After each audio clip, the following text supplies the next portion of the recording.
What's going on, guys? B Scott here with you, and on today's show, we got the tight end sit starts.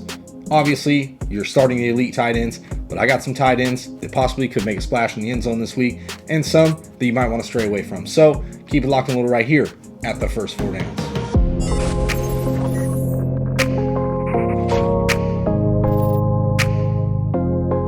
What's going on, guys, and welcome back. As I mentioned in the preview, we're going over the tight end sit starts. Obviously, you're starting your elite tight ends, but I have some guys that have some good matchups. Also, some guys could be a tough day at the office. So before we get into the content, don't forget, like the video, subscribe, share, thumb bell, all that good stuff. Comment. If there's a tight end I missed, a guy that you want to hear about, drop it in the comment section. I'll be glad to get back to you. So let's dive right into it. Obviously, you're starting Travis Kelce. You're starting Darren Waller. You're starting George Kittle. You're starting Mark Andrews. Kyle Pitts, if you drafted him that high, you're probably starting him here against the Philly defense that was middle of the pack against the tight end position. TJ Hawkinson, I have one problem here. He plays the San Francisco 49ers. Last season, the 49ers, on average, allowed just 30 receiving yards to the tight end position, and on average, allowed less than 4 receptions per game to the tight end position. This is not a good spot for TJ Hawkinson, period. If you got another option, if you drafted a tight end too, you might be starting him over Hawkinson this week. I know you drafted Hawkinson pretty high in your drafts, but this is the toughest as it gets for the tight end position.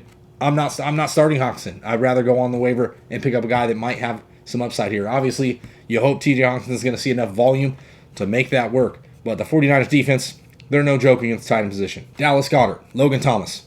These are my 2 tight ends of the week that I think are going to really make a huge impact here. Logan Thomas, playing the Chargers team last season, they gave up a lot of fantasy points to the tight end. I think Logan Thomas is in for a busy day here against the Los Angeles Chargers, and I think he'll end up being a top 3 to 5 tight end at the end of the day, with all considerations of Gronkowski, of course. Dallas Goedert, like I mentioned, possible shootout potential here with the Atlanta Falcons. I like Goddard as a second or third option here in that offense that's established. I get it. Zach Ertz is still on the field. He's still going to see some run. I think Goddard has upside to see a lot of receptions here this week. Tyler Higbee, another guy I love this week, playing the Chicago Bears. Gave up 12 touchdowns to the tight end position last year, 3rd most in the league. This is a spot where we really see the value of what Higbee can do with Matthew Stafford under center, and I think this week is a good spot to be starting Tyler Higbee. Robert Tonyan, obviously against the New Orleans Saints, this is another good matchup. So I'd be starting Robert Tonyan.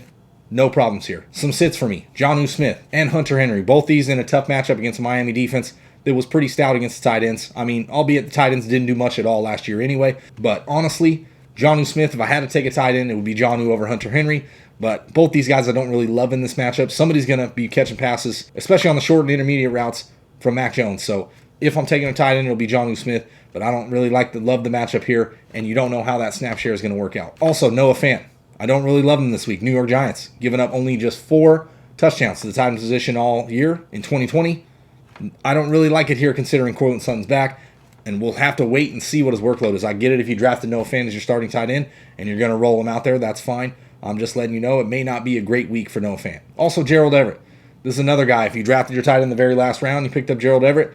Not a good week against an Indianapolis Colts team that was top 3 against the tight end position. So I'm out on Gerald Everett this week. I think you'll start to see his production increase, but I'm not having it this week. And then Mike Gesicki. I like Mike Gesicki. Don't get me wrong. I think he's in for a huge workload this season in consideration if these wide receivers can stay healthy. But this week against the New England Patriots team, they gave up the 5th fewest fantasy points to tight ends last season, and they improved on defense. I don't really like Mike Gesicki here. 5 games against the New England Patriots, 34 total yards is the highest yardage total he's achieved against these New England Patriots, and 1 touchdown. So I'm out on Mike Gesicki this week. I do like him in future weeks, but just not this week. And then a couple of dart throws, some sleepers. Austin Hooper, Cleveland Browns, Kansas City Chiefs. This is a potential shootout game, and I like the tight end position against the Chiefs. They did give up quite a few fantasy points to the tight end, so Austin Hooper is a dart throw. A decent start for me, considering we don't know how much OBJ is going to be playing a factor in that offense. And if they have to revert to throwing the football, Austin Hooper, I think, is going to be on the field a lot. And then Pat Freiermuth, Pittsburgh Steelers. I got a feeling he's going to find the end zone in this game. Buffalo Bills, also a little susceptible to the tight end position. And I get it. Eric Ebron's there. The Pittsburgh Steelers, they could potentially be shooting it out here with the Buffalo Bills. Both of them have pretty decent defenses. Doesn't necessarily mean it's going to be a high-scoring game. But I think Ben Roethlisberger has a pretty decent day here. And Pat Freiermuth could find the end zone in his debut. We'll have to wait and see. That's a deep dart throw. I get it. But I got a feeling he can find the end zone here. So all in all, These are most of the tight ends that you're going to be starting in your fantasy leagues. A couple dart throws on some guys I really think could make an impact, and then a couple guys I just would stray away from this week. So once again, if you like the video, subscribe, share, thumb bell, all that good stuff. Comment if there's a tight end you want to ask about. Drop in the comments, and I'll get back to you. So for the first 4 downs, it's been B. Scott, and I'm out.